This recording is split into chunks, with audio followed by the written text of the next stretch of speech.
Welcome to the quiddlegoose channel.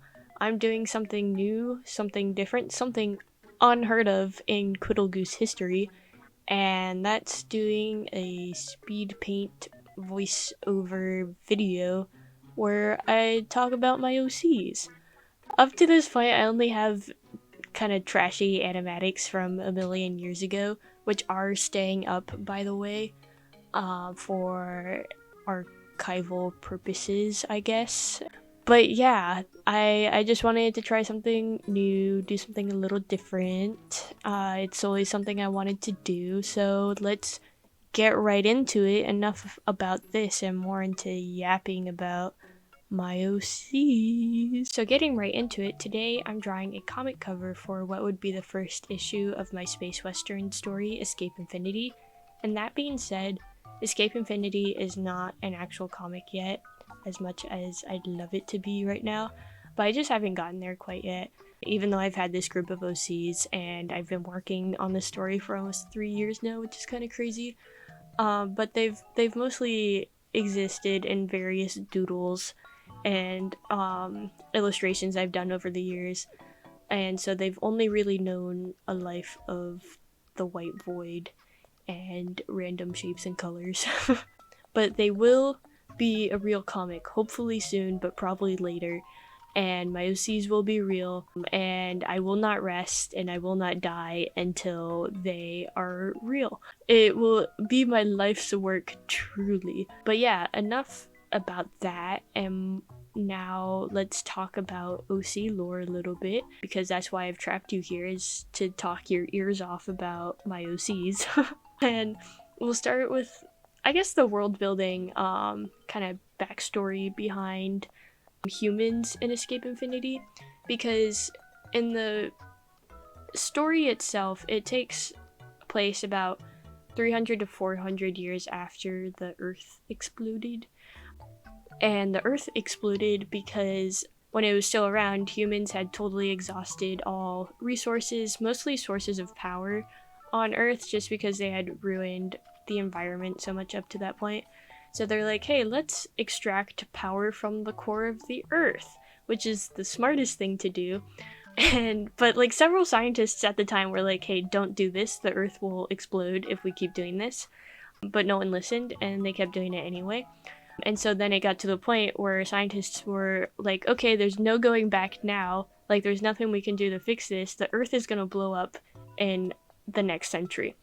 And so everyone went into panic shutdown emergency mode and began evacuating the population off of Earth. And at this point, humans were pretty advanced in space technology. Like, they've already figured out how to live on Mars and different planets, and they have discovered planets outside of our galaxy that could just fully sustain human life without additional technology. Like, the only technology needed is like getting there is the one that's needed to like get to those planets.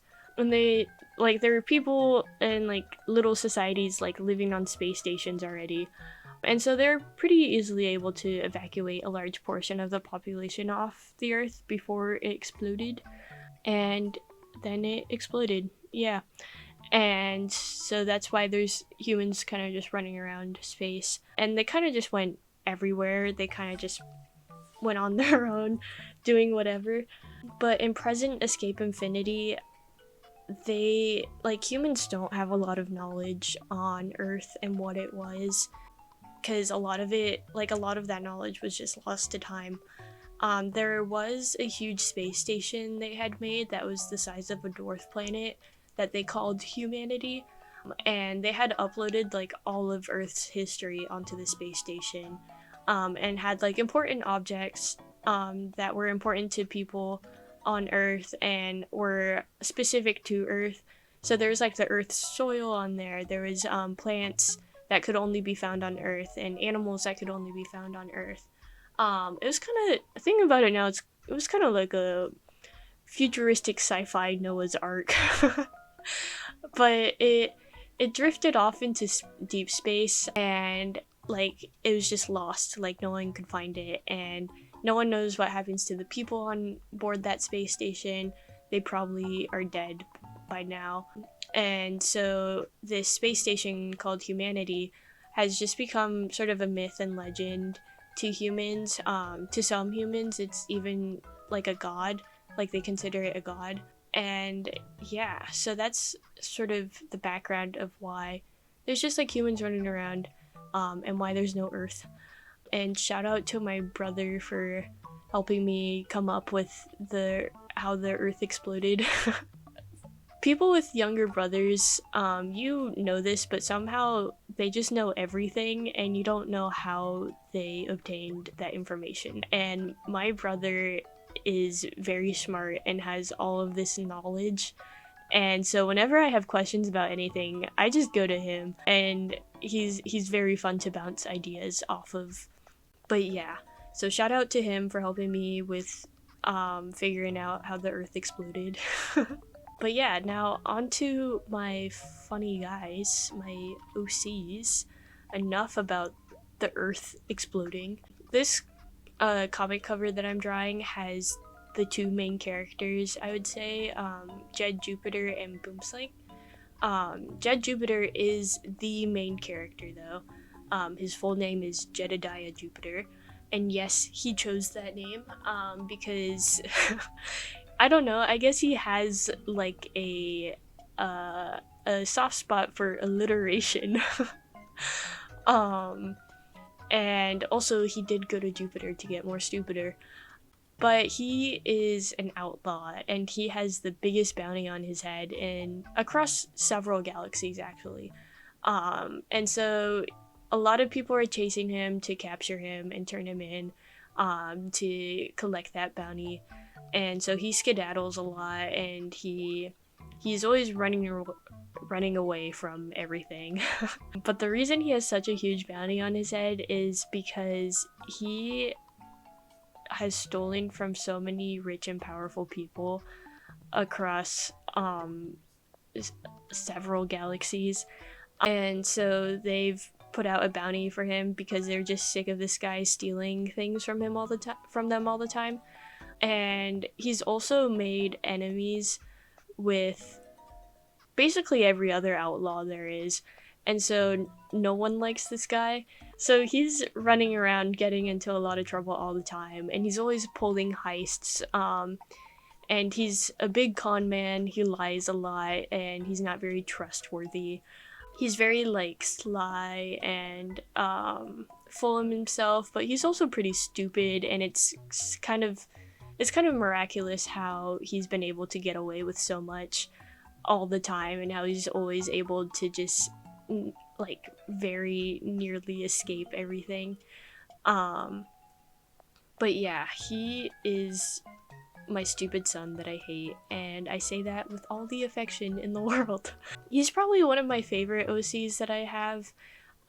He means a lot to me. I first came up with Escape Infinity at the end of my senior year of high school, and so these guys are very dear to me. They got me through the last bit of high school for sure, especially Jed Jupiter. And he's probably the OC that I have closest to a self-insert. I don't necessarily have self-insert OCs other than like personas that I've made for shows and books that I've hyperfixated on in the past. But yeah, he's the closest thing I have to a self-insert. He is a silly little transgender man. And he is just so funny. I love him. And he gets into a lot of trouble.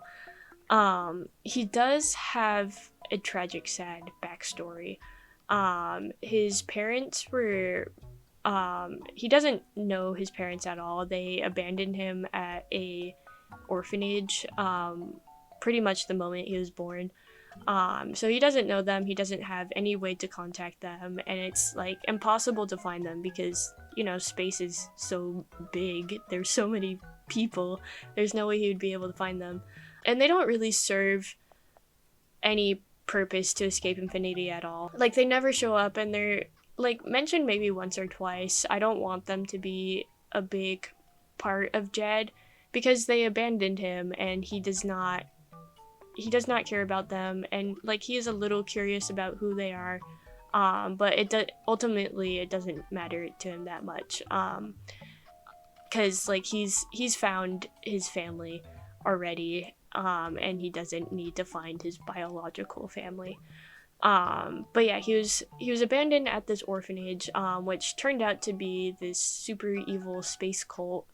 And so he grew up in this cult, gathered a lot of religious trauma, and then he was able to escape from it when he was 18 with 3 of his friends, and only one of the friends that he escaped with really remain and have stuck with him.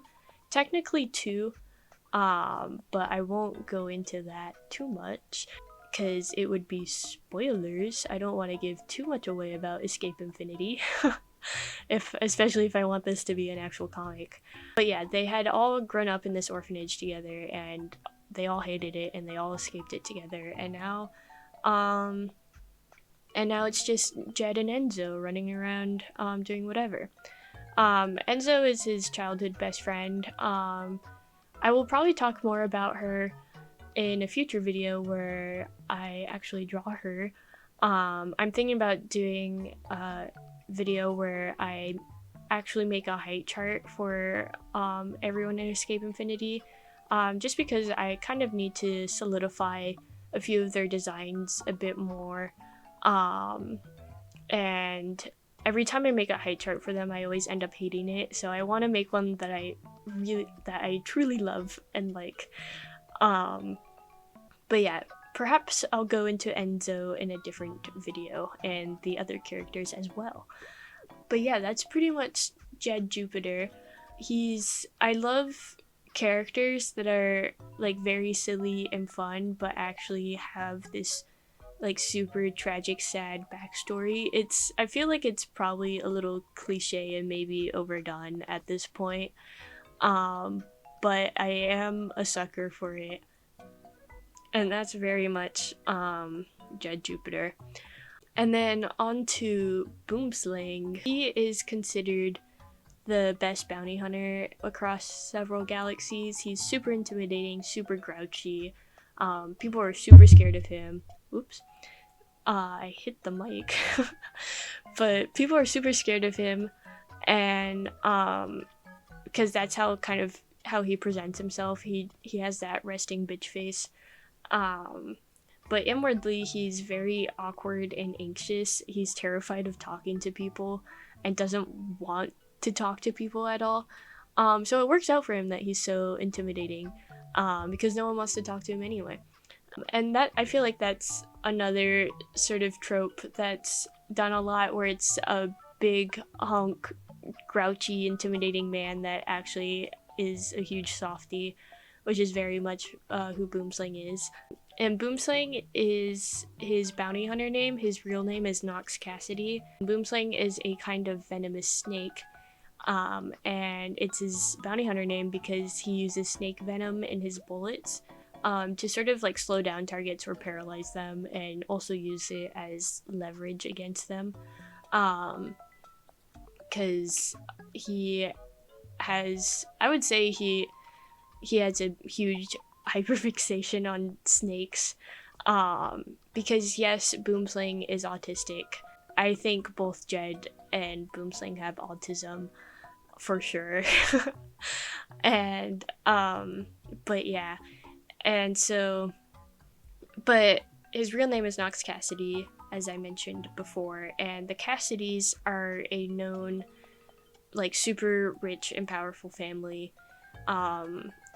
within several galaxies. They have a lot of economic and political power on like several planets, really. Like a lot of planets are in their clutches. And Nox was the middle child in this family, and so he was given middle child treatment, where they often forgot about him.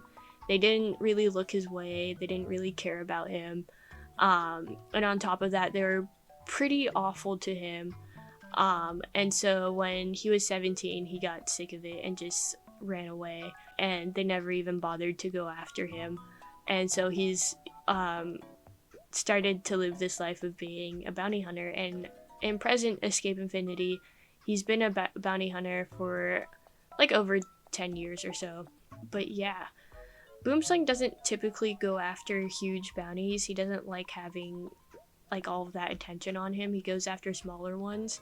But when he does get hired for a big bounty, he'll do it, and he'll take it, and he'll get it done.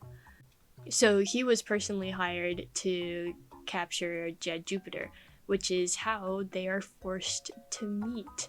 Because yes, Boomslang and Jed are gay for each other, because why wouldn't they be? What is a space western without its space yaoi, is what I always say. But yeah, the very first scene in Escape Infinity is Jed and Boomslang meeting.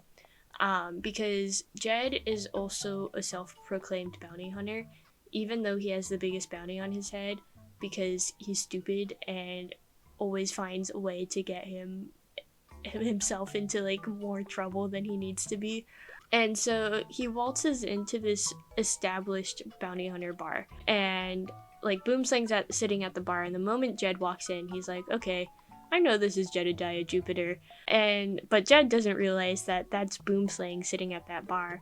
And so he goes up to Boomslang and starts talking his ear off about stupid shit, as he always does to everyone. And before like anything can really happen, a gang busts through the door and starts like yelling out their names. They're like, Jed Jupiter, Boomslang. And this gang is a gang that both Jed and Boomslang have greatly upset in the past, because Jed has stolen a lot of money from them several times, and Boomslang captured their leader and turned him in, and so this gang has it out for the both of them. And so once they start yelling out their names, Jed's like, shit, this is Boomslang, I gotta get out of here. But before he can run away, Boomslang handcuffs Jedediah to himself, and he's like, you're not going anywhere, pal. I'm gonna turn you in after we get away from these guys. But before either of them can do anything about that, one of the gang members throws something at Boomslang, and it hits him right in the head, and he gets knocked unconscious. And so then Jed is just left with this limp hunk of a man on the floor that's handcuffed to him, and he has no choice but to run while dragging this guy behind him. And somehow, miraculously, he gets away and gets to his ship. But he does end up accidentally kidnapping Boomslang. That's how they get stuck together. And like when Boomslang wakes up, Jed's like, I don't want to let this guy go because he's just gonna turn me in. And they argue, and then they eventually come to an agreement where like Boomslang has to help them with a heist, and then he can just go, and they'll just call it a truce. And so they do the heist, and then Boomslang's like, actually, I kind of like hanging out with you guys. And so he just sticks around. So Jed and Boomslang are very much the enemies to friends trope, and to even eventually lovers. They fall in love. They're so gay for each other. It's disgusting. I'm joking, obviously. I love them. They're probably like my favorite OC duo that I have. They're just so fun and silly, and like typically they are pretty fun and silly, but they do go through some shit later on, which is a secret for now. Something that I really like to do with my OCs, especially within Escape Infinity, is assign them a color to sort of like build their palette off of, or just like have associated with them. And so Jed's color starts out as red, but by the end it's yellow, because yellow is his favorite color, and yellow is my favorite color. So there's no beating the self-insert allegations. And Boomslang's color is green, because red and green are complementary and they love each other. But yeah, and also like when I think snakes and like snake venom, I think green typically. So yeah, but overall Escape Infinity's color palette is very red and black. I feel like it's very sci-fi, especially like a long black trench coat like Boomslang has. But yeah, and they all wear boots because, I don't know, I just think boots are awesome and needed in space. But yeah. And Jed does have 5 revolvers, which are would be pretty ancient at this point in time for humans. No one knows how he got them. He won't tell anyone how he got them. He just has them, and he has 5 of them. And I think it'd be really funny if he has like all of these revolvers, but he doesn't care to have like any bullets in stock, and so whenever he actually uses them, he can never use them because he never has bullets, and so he's like, fuck, I can't do anything with this. And so his only option is to skedaddle away. And yeah, he's such a funny character to me. I love him so much. Boomslang and Jed are very Vash and Wolfwood inspired. Escape Infinity is very Trigun inspired in general. Trigun is the main reason why I made Escape Infinity, and it's the first space western I watched, and it's what introduced me to space westerns. But that being said, I've only seen Trigun and Cowboy Bebop. So if you have any space western recommendations, please let me know. I always love new excuses to do research for my silly space cowboys. They are a fun time. Jed is like in his mid-20s. He's 26, and Boomslang is 30. Although Boomslang looks so much older than he actually is, and that's because his family, the Cassidys, are known to be born stressed out, and so they all have white streaks in their hair, even though like he and his siblings are all younger than 40. And so yeah, that's why he has white streaks in his hair, and also because it's hot. I love a hunk of a man with white streaks in his hair. There's nothing better than that in the world. But yeah, those are my 2 silly guys for the most part. I'll probably go more into Escape Infinity in other videos. I have other ideas for talking about them more because I always need new and fun excuses to talk about my OCs on and on and on. But yeah, I've been getting into Lord of the Rings lately. I just watched all 3 of the movies. Now they're at the front of my mind, and I think it'd be fun to make a sort of fantasy Lord of the Rings inspired AU for Escape Infinity. Maybe like a Dungeons and Dragons AU, because I do love D&D. Because I'm a giant nerd. And so I think it'd be fun in the future to make a sort of fantasy AU for my space cowboys, just because it's so different from what Escape Infinity is. It'd just be fun to explore them in a fantasy space, and I just love making AUs, and especially for my OCs, it's such a fun thing to do. And there's of course the height chart, like sort of redesign video that I want to do that would be fun to do with them, and maybe even I will get back into doing animatics with my OCs, and I will make Escape Infinity ones, because I don't think I've ever made an Escape Infinity one. I've only really made animatics for Just Roll With It, the D&D podcast, and for my very first OC story. Well, not very first, but it's basically my first, Blue Rose Valley, which I can probably also talk about in another video. Guys, I have so many OCs, it's kind of crazy. I have a lot of them, and they're all very dear to me. Um, Blue Rose Valley was a story that I made like freshman year of high school.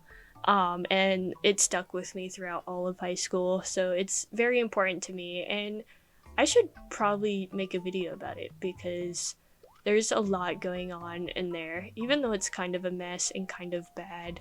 But I love it a lot. Um, so it'd be fun to do that. I could also do like a crossover with Blue Rose Valley and Escape Infinity. Um, but yeah, it's a lot of fun having OCs. I love having OCs. Everyone should talk about their OCs forever and always.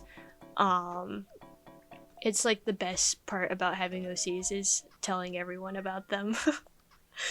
But yeah, if you can't tell, I'm very OC pilled, and I always have been.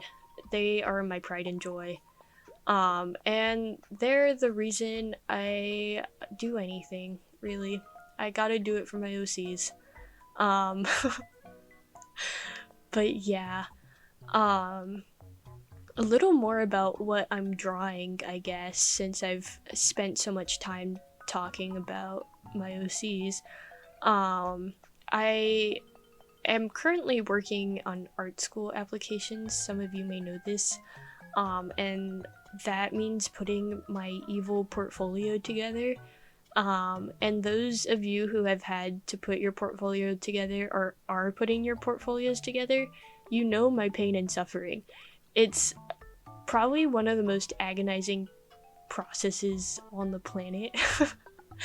um, but I wanted to make my portfolio very story and character based, I guess. Just to show that I really like storytelling, and it's what I want to do and be as an artist. And so I wanted to have more of my OCs in there and like finished actual illustrations of them and not just the doodles I have, which then forced me to draw a background, which is probably something I do like once a year, maybe. I struggle a lot with backgrounds, which is, I feel very common with artists, especially those who are very character focused, which is like not a dig at all. I totally get it. I struggle with backgrounds, and I still do. It's difficult. It's so much easier to just put them in a white void or just have a shape behind them. But that's just how it is sometimes.